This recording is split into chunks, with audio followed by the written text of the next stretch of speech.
प्रभु जी का नाम नारुगोपाल प्रभु जी है and Prabhu ji is from Bengal. और प्रभु जी स्कॉन में है सिलसिला 45 साल से ज़्यादा हो गया है प्रभु जी को स्कॉन में। और बिहार और झारखंड और वहाँ के सारे स्टेट्स के प्रभु जी रीजनल सेक्रेटरी हैं। और प्रभु जी बहुत सुंदर कीर्तन भी करते हैं और वो देश विदेश को भ्रमण करके प्रचार करते हैं, जैसे America and different different countries.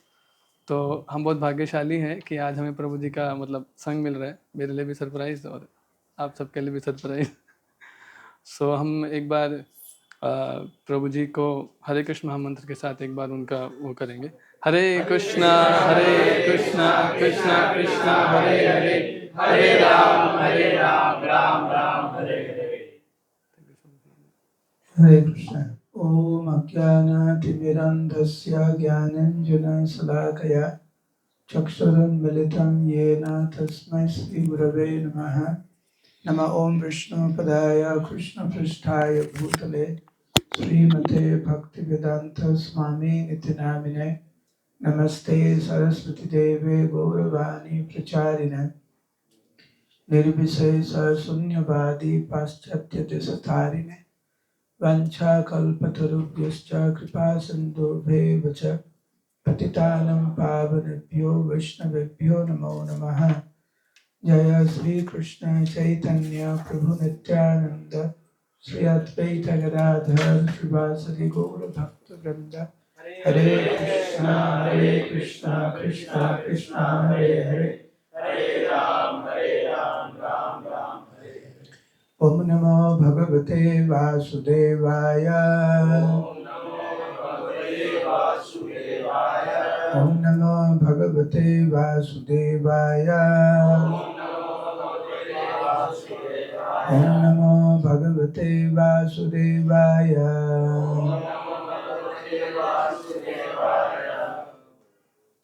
पढ़िए।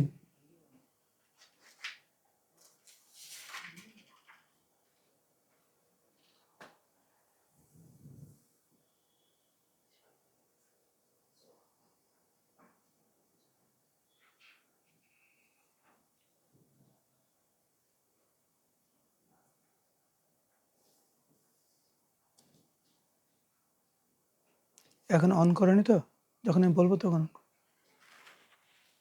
ज्ञानं यद् अप्रातिनिवृत्तगुणार्मिचक्रम्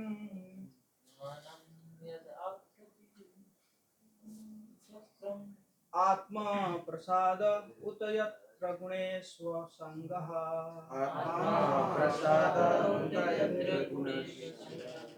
कैवल्यसम्मतपथस्त्व अथा भक्तियोगः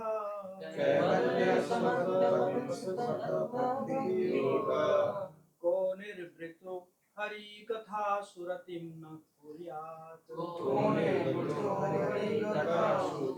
अनुवाद।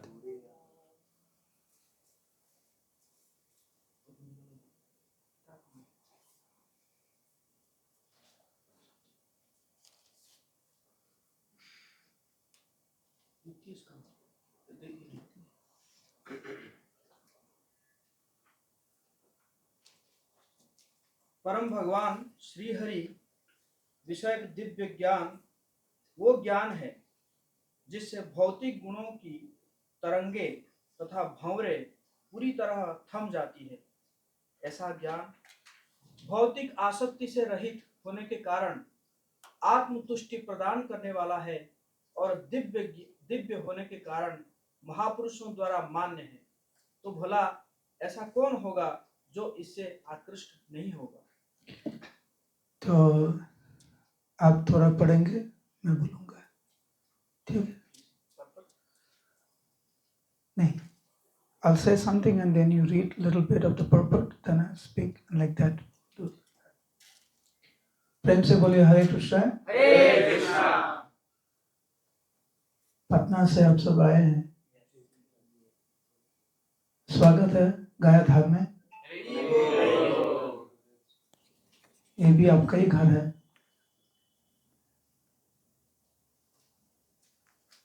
ये है इस्कॉन का महिमा। यदि कोई आपको पूछे आपका घर किधर है, तो आप एक ही एड्रेस बता सकते हैं जो आपका घर है, लेकिन जो इस्कॉन भक्त है विश्व के कोने कोने हमारा घर है। तो आप एक घर से दूसरा घर सब आए, पटना, पटना घर से गया घर, जब मायापुर जाएंगे वो भी आपका घर है, वृंदावन जाएंगे वो भी आपका घर है, और इधर अभी बिहार में आपके लिए बहुत सारी घर प्रभुपाद जी का कृपा से बनाए हुए। अभी औरंगाबाद में एक घर है, जहानाबाद में एक घर है। काल किधर जा रहे हैं हम? दरभंगा में आपका एक घर है।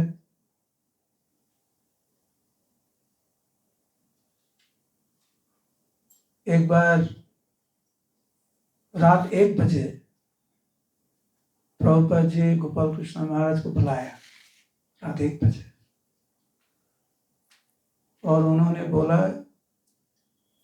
पेपर में, मतलब न्यूज़पेपर में एक एडवर्टाइजमेंट दे दो। पूरा भारत में जिसका इच्छा है, भक्त जैसा मंदिर में रहता है, उनका मन में ऐसा यदि कोई आदमी का इच्छा है, हम लोग तैयार हैं। पूरा भारत को स्वीकार हम करेंगे, उनको मेंटेनेंस हम करेंगे, खिलाएंगे, रहने का व्यवस्था हम कर देंगे। तो गोपाल कृष्ण महाराज ने बोला, प्रभुपाद अभी तो इतना सारे मंदिर हमारा नहीं है। तो उसी समय का बात ना, 1970s, इतना सारे मंदिर नहीं था जितना अभी है। कुछ मंदिर था, लेकिन प्रभुपाद जी का एक स्वप्न था, एक इच्छा था। हर व्यक्ति का मन में यदि कोई इच्छा है, हाँ ये जीवन पूरा हम भगवान के चरण में समर्पित कर देंगे, तो प्रभुपाद के लिए वो व्यक्ति कोई साधारण व्यक्ति नहीं है। उनके लिए मंदिर में बहुत सारी जगह है। अब सबके लिए बहुत सारी जगह है। जगह का कोई कमी नहीं है। क्या लगता है पटना में जगह का कमी है? राधापति प्रभु है उधर, जगह कमी है प्रभु, और जगदीश श्याम प्रभु है इधर। गया धाम में भी जगह नहीं, कमी नहीं है। हर कोई मंदिर में जगह कमी नहीं है। हाँ, भक्त का कमी है, लेकिन मंदिर का कमी नहीं है, प्रसाद का कमी नहीं है, कोई चीज का कमी नहीं है। तो इधर who could fail to be attracted? ये सुखदेव गोस्वामी बता रहे हैं। किसको? परीक्षित महाराज को। क्यों? क्योंकि परीक्षित महाराज पूरा मृत्यु का सामना है। परीक्षित महाराज उनका गुरुदेव का शरण लेकर गंगा के तट पे सबके सामने सुखदेव गोस्वामी को पूछ रहे हैं, अभी मुझे क्या करना चाहिए? यदि डॉक्टर आपको बोले आपका जीवन में ये आखिरी 7 दिन है, क्या करेंगे आप? पूरा सारा दिन, पूरा दिन लिट्टी चोखी खाएंगे? क्या करेंगे? यदि डॉक्टर आपको बोले आपको कैंसर हो गया और पूरा लास्ट स्टेज है, ज्यादा दिन नहीं है, 7 दिन है आपके पास, क्या करना चाहिए?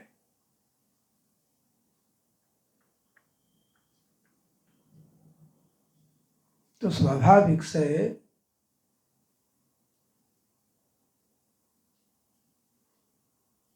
सुखदेव गोस्वामी बोलने लगा परीक्षित महाराज को, ये डिपेंड करता है आपका इच्छा क्या है। आपके पास सिर्फ 7 दिन है।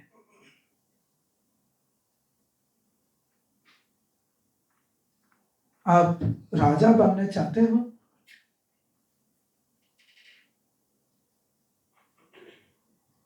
या इंद्र तृप्ति करने चाहते हो,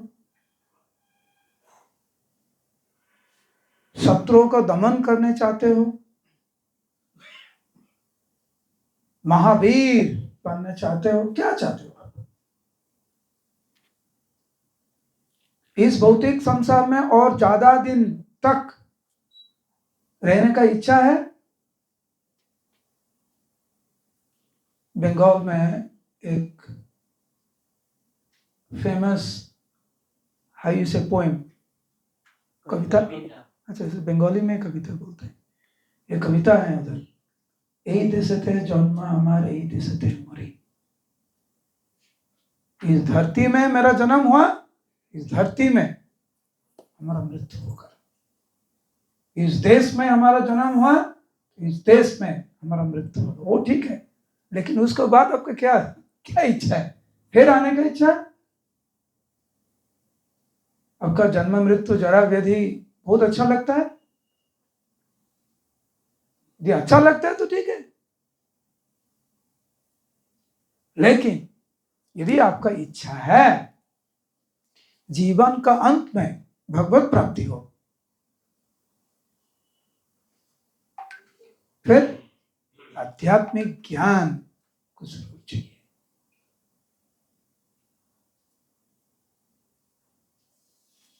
परीक्षित महाराज को तो यही इच्छा था और दूसरा कोई इच्छा नहीं था। वो इच्छा इतना तंदुरुस्त था, इतना स्ट्रॉन्ग था।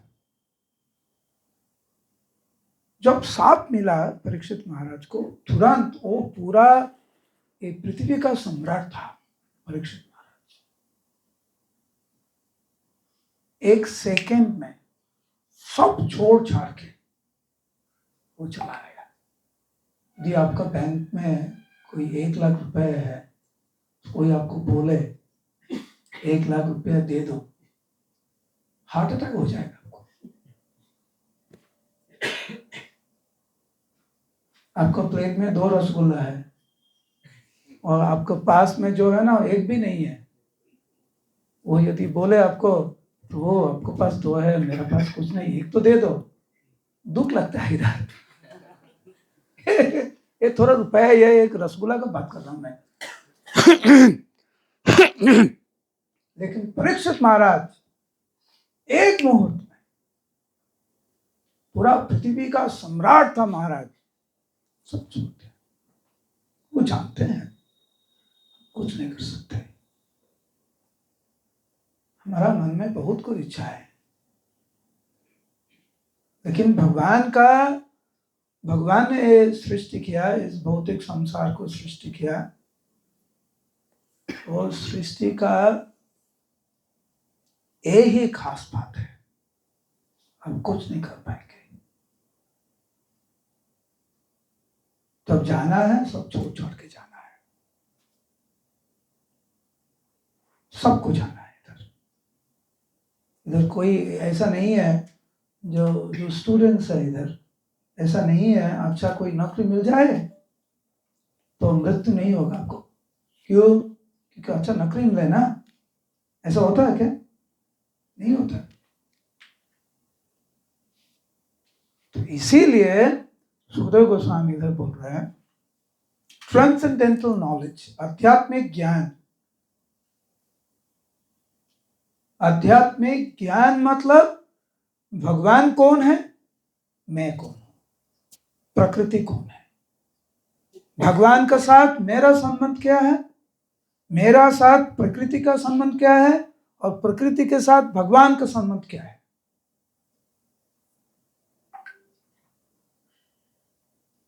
ये जानकारी हम सबको जरूर है। ये इसको बोलते हैं ट्रांसेंडेंटल नॉलेज। हमारा असली स्वरूप जानकर हम लोग को भागवतम में जो वर्णन किया वैसे ही हमारा जीवन धारा होना चाहिए।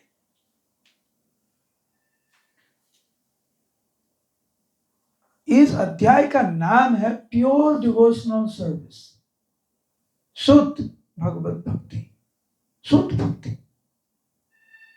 भगवान के पास जाने का इच्छा है, प्योर डिवोशनल सर्विस।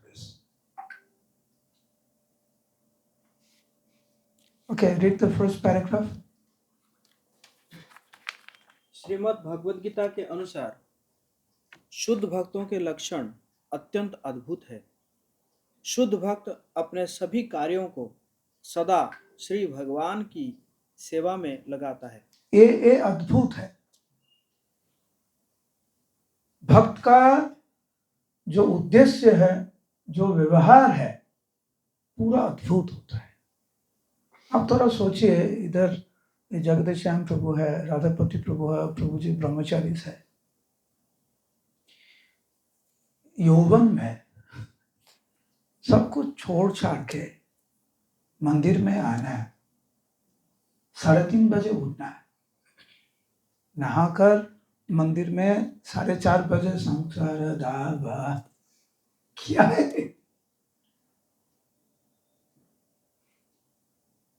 ये अद्भुत है। आप जब घर में रहते हो कितने बजे उठते हो? क्या करते हो? 4:30 बजे, 3 बजे क्या करते हो? ये मत खाओ, वो मत खाओ, पूरा शुद्ध शाकाहारी, और जो कुछ खाना है पहले भगवान को अर्पण करो। मूवीज नहीं देखा? They don't watch movies. No intoxication, no gambling, no meat eating, no illicit sex. एक बार अमेरिका में एक बुक डिस्ट्रीब्यूटर है ना, बुक डिस्ट्रीब्यूशन, वो ग्रंथ प्रचार कर रहा था, और ऐसा कुछ हुआ, कुछ प्रॉब्लम्स हुआ, तो पुलिस उनको लेकर जेल में घुसा दिया। तो कोर्ट में आया तो जज पूछने लगा, क्या करते हो तुम लोग सुबह से शाम तक? तो वो बोलने लगा, 3:30 बजे हम लोग उठते हैं, और अमेरिका में कोल्ड शावर बहुत पेनफुल है। उधर अमेरिका में हर व्यक्ति समर में भी हॉट शावर लेते हैं। इस मौसम में वो गर्म पानी से नहाते हैं। वो भक्त ने बोला, we take cold shower in the morning. जज ने बोला, क्या? फिर क्या करते हो? 4:30 बजे हम लोग मंगलारती करते हैं। क्या होता है वो बताया। फिर क्या करते हो? तो मंदिर में हम कम से कम 2 घंटा हम जप करते हैं। कैसा? बताए। फिर क्या करते हो? फिर दर्शनार्थी होता है, फिर क्लास होता है, और फिर प्रसाद लेकर हम लोग सेवा में जाते हैं। फिर क्या करते? फिर आकर वो बताया पूरा। तो जज ने बताया, इसको छोड़ दो, क्योंकि जेल में इतना कठिनाई नहीं है। ये छोड़ दो, इनको छोड़ दो। मैं इसलिए बोल रहा हूं क्योंकि प्रभुपाद जी ने बताया, भक्त है ना, वो पूरा अद्भुत है, क्योंकि उनका दिमाग, उनका सोच, उनका उद्देश्य हम सबसे अलग है।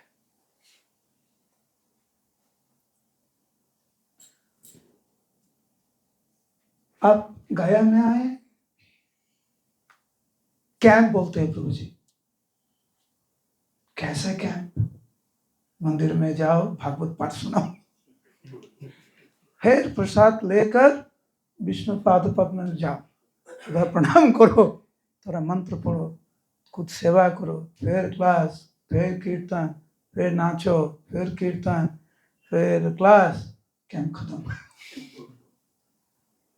बाहर कैंप मतलब क्या होता है? थोड़ा पियो, हाँ, वो मॉडर्न म्यूजिक चलाकर डिस्को डांस करो, ऐसा होता ना। तो भक्त का कैंप पूरा अद्भुत, भक्त का जीवन पूरा अद्भुत। क्यों? क्योंकि ट्रांसेंडेंटल नॉलेज, संबंध ज्ञान, भगवान का विषय में थोड़ा बहुत जानकारी हो चुके हैं, और इसीलिए माया का दास नहीं होना है अभी, इंद्रियों का दास नहीं होना है अभी। मानव जीवन पाए हैं हम सब, क्यों माया का दास बने? बहुत हो गया, इंग्लिश में बोलते हैं ना, एनफ इज एनफ। अभी भगवान का चरण में पूरा समर्पित होना है, इसीलिए कैंप बना। मानव जीवन का असली उद्देश्य हम सबको समझना है, समझना है हम सबको, और उसी दिशा में जाना है। अद्भुत तो होगा, भक्त का जीवन अद्भुत ही होगा, क्योंकि हमारा उद्देश्य पूरा अलग है। उद्देश्य है भगवान के चरण में पूरा समर्पित जीवन। बोलिए प्रभु।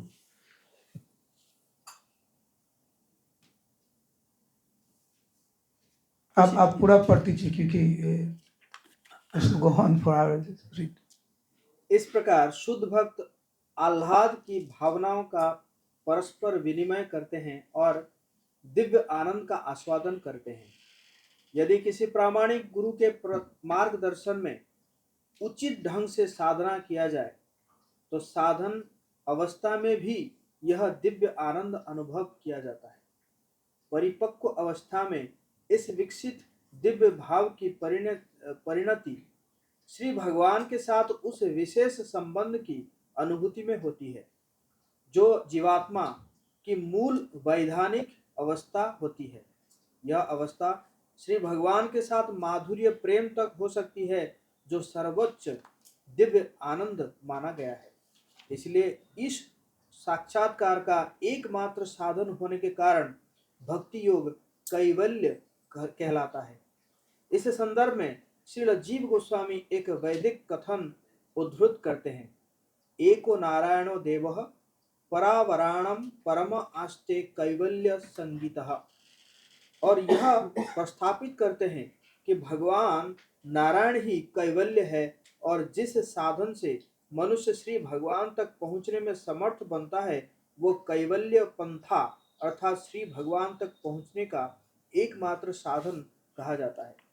यह कैवल्य पंथा का प्रारंभ श्रवण से अर्थात परमेश्वर से संबंधित विषयों के बारे में सुनने से होता है, और ऐसी हरि कथा सुनने का स्वाभाविक परिणाम दिव्य ज्ञान की प्राप्ति होता है, जिससे संसारी कथाओं से विरक्त उत्पन्न होती है, जिसके लिए भक्त में कोई रुचि नहीं रह जाती। भक्त के लिए सारे संसारी कार्यकलाप चाहे वे सामाजिक हो या राजनैतिक अनाकर्षक बन जाते हैं, और परिपक्व अवस्था में ऐसे भक्त को अपने शरीर तक अनासक्ति हो जाती है, और शारीरिक संबंधियों की बात तो उठती ही नहीं है। ऐसी दशा में वो भौतिक गुणों की तरंगों से विचलित नहीं होता। भौतिक प्रकृति के विभिन्न गुण होते हैं, और जिन सारे संसारी कार्यों में सामान्य व्यक्ति अत्यधिक रुचि लेता है या भाग लेता है, वे भक्त के लिए अनाकर्षक बन जाते हैं। यहाँ पर इस अवस्था को प्रतिनिवृत्त गुणों में कहा गया है, और यह आत्म प्रसाद अर्थात किसी प्रकार के भौतिक संबंध के बिना की आत्मतुष्टि द्वारा संभव है। प्रथम कोटि का भगवत भक्त महाभागवत भक्ति द्वारा इस अवस्था को प्राप्त होता है, किंतु अपनी महानता के बावजूद वो श्री भगवान की तुष्टि के लिए श्री भगवान की महिमा का उपदेशक बन सकता है, और वो इस भक्तिमय सेवा में सभी वस्तुओं को अपने सांसारिक स्वार्थ तक को लगा देता है, जिससे नौसिखिए भक्तों को अपने सांसारिक स्वार्थों को दिव्य आनंद में परिणत करने का अवसर मिल सके। श्री रूप गोस्वामी ने शुद्ध भक्त के इस कार्य को निर्बंधः कृष्ण संबंधे युक्तम वैराग्य मुच्यते कहा है। यदि सांसारिक कार्यों को श्री भगवान की सेवा से जोड़ दिया जाए तो वे भी दिव्य या प्रामाणिक कैवल्य कार्य बन जाते हैं। तो प्रभुपाद जी इधर बहुत सुंदर से वर्णन किया है। जो व्यक्ति ये सिद्धांत लिया कि इस मानव जीवन में श्री भगवान के चरण में आना है, एक बात है बोलना है, हाँ मैं भक्त बनना चाहता हूँ, मैं भगवान के चरण में आना चाहता हूँ। बोलने में और करने में बहुत फर्क होता है।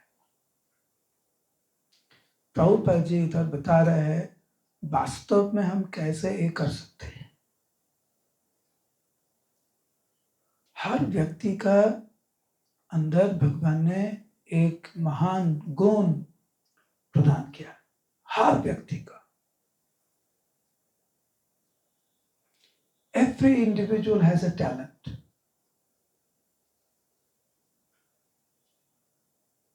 ऐसा व्यक्ति इस धरती में नहीं है जिसमें कोई भी अच्छा गुण नहीं है, ऐसा नहीं हो सकता। कोई व्यक्ति अच्छा बोल सकता है, कोई अच्छा व्यक्ति रसोई कर सकते हैं, हाँ, कोई अच्छा ड्राइंग कर सकते हैं। Someone has a very beautiful handwriting, can do painting very well. कुछ ना कुछ गुण है। तो जो गुण है हमारे पास भगवान की कृपा से मिला है, वो भगवान का सेवा में युक्त करना चाहिए। युक्तम वैराग्य मुच्यते। मान लीजिए आप अच्छा डांस कर सकते हैं। परसों एक प्रोग्राम हुआ था एक छोटा हॉल में, ऊपर में लिखा हुआ था ABCD। ABCD मतलब एवरीवन कैन डांस। मैं पढ़ रहा था, तो मतलब हर व्यक्ति डांस कर सकते हैं।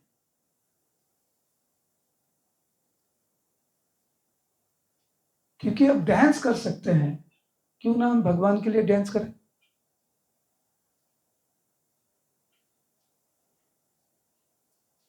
डांस आप कर सकते हैं, लेकिन भगवान का खुशी के लिए जब आप डांस करेंगे ना, वो डांस का सार्थक होगा।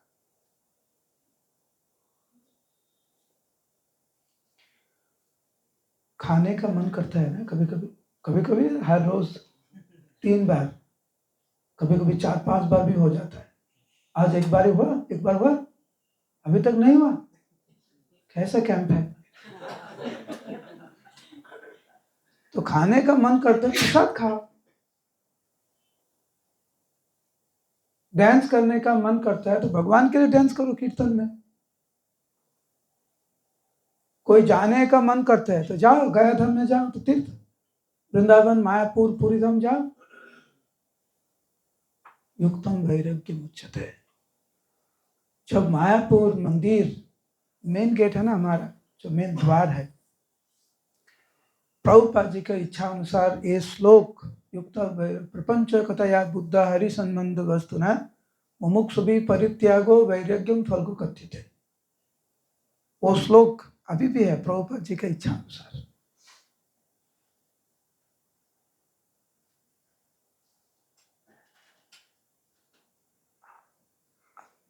सबके लिए ये श्लोक बहुत महत्वपूर्ण है। कैसे भक्त बन सकता हूं मैं? क्या है आपके पास, जो गुण है वो भगवान के सेवा में लगा दीजिए बस।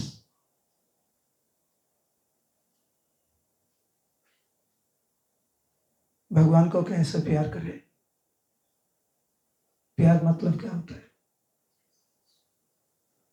प्रभुपाद जी भक्ति, डिवोशन प्रभुपाद जी ट्रांसलेट किया है सर्विस, डिवोशनल सर्विस।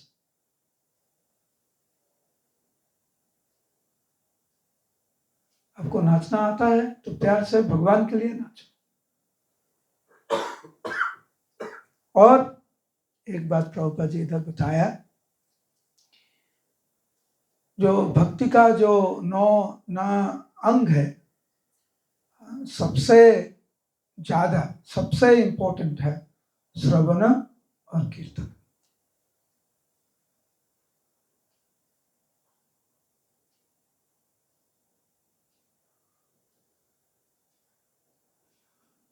कल हम लोग एक प्रभुपाद जी का लीला गोपाल कृष्ण महाराज के साथ सुन रहा था, तो उस लीला का जो एसेंस है, सार है, हम सब में कुछ ना कुछ बुराइयां है, कुछ ना कुछ है, ज्यादा से ज्यादा है, अच्छा गुण बहुत कम है और बुराइयां ज्यादा है। लेकिन एक चीज यदि हम कर सकते हैं वह भगवान का नाम, तो पूरा सब बुराइयां चला जाएंगे। हम सब में कमी है। प्योर डिवोशनल सर्विस पूरा शुद्ध इतना आसानी में नहीं आएगा, शुद्ध भक्ति इतना आसानी में नहीं आएगा। लेकिन यदि कोई भक्त कीर्तन में मन है, हरिनाम में मन है, जप में मन है, पूरा गुण, पूरा जो गुण चाहिए हम सबको भगवान की कृपा से, हरिनाम के माध्यम से पूरा सद्गुण एक भक्त का अंदर में आ सकते हैं। यह है नाम का महिमा। नाम मतलब भगवान कृष्ण, नाम मतलब श्रीमती राधा रानी, बस। तो ये तात्पर्य और अनुवाद का सारांश है। ट्रांसेंडेंटल नॉलेज, दिव्य ज्ञान, और वास्तव में कैसा वो प्रयोग हम कर सकते हैं, और प्रभुपाद जी ने तात्पर्य में बताया गया। परीक्षित महाराज जानते थे और साथी ने, इसीलिए बिल्कुल समय नष्ट नहीं किया। लेकिन हम नहीं जानते हमारा पास कितना समय है, हम नहीं जानते। लेकिन हमारा जीवन धारा ऐसा है, लगता है हम सब 1000 साल जिएंगे।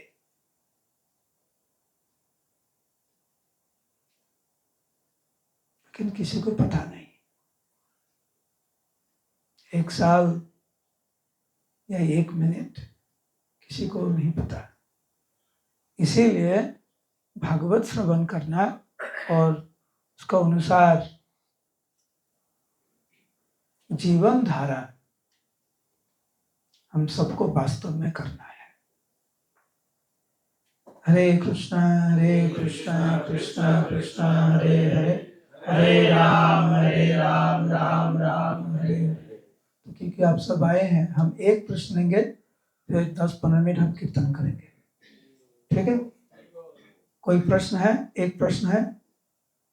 ये हारमोनियम नहीं आसो तो हारमोनियम तो बताए। कोई प्रश्न है? बोलिए प्रभु। हमें ईश्वर की प्राप्ति कैसे? जगदीश हम कैन हियर नाइसली। क्या है? हमें ईश्वर की प्राप्ति कैसे होगी? ईश्वर की प्राप्ति जी प्रभुपाद जी ने बताया, पहले तो ईश्वर को जानना है, और वो है संबंध ज्ञान।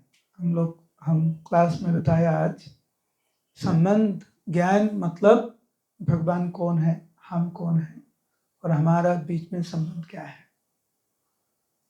पहले ये जानकारी होना चाहिए। फिर कैसे ईश्वर प्राप्ति हो, भगवत प्राप्ति कैसे हो, इस अध्याय का नाम है प्योर डिवोशनल सर्विस। हिंदी में क्या बताएंगे? शुद्ध भक्ति। ईश्वर प्राप्ति करना है, भगवत प्राप्ति करना है, शुद्ध भगवत भक्ति। शुद्ध भगवत भक्ति मतलब श्रवणम कीर्तनम विष्णु स्मरणम पाद सेवनम अर्चनम वंदनम दस्यम सख्यम आत्म निवेदन। तो पहले दो जो श्रवण और कीर्तन का विषय में प्रभुपाद वर्णन किया तात्पर्य में, सबसे अच्छा तरीका ईश्वर प्राप्ति करने के लिए भगवान का नाम, श्रवण और कीर्तन, इसमें ज्यादा से ज्यादा ध्यान देना है। प्रभुपाद जी चैतन्य चरितामृत में एक तात्पर्य में बताया, गुरुदेव जितना सारी उपदेश दिया है, जितना सारी, सबसे इंपॉर्टेंट महत्वपूर्ण है 16 माला जप। ईश्वर प्राप्ति करना है तो अच्छा से जप करना है, ईश्वर प्राप्ति करना है अच्छा से कीर्तन करना है, श्रवण और कीर्तन, ये दो चीज आप अच्छा से करिए तो ईश्वर प्राप्ति जरूर होगा। हरे कृष्ण।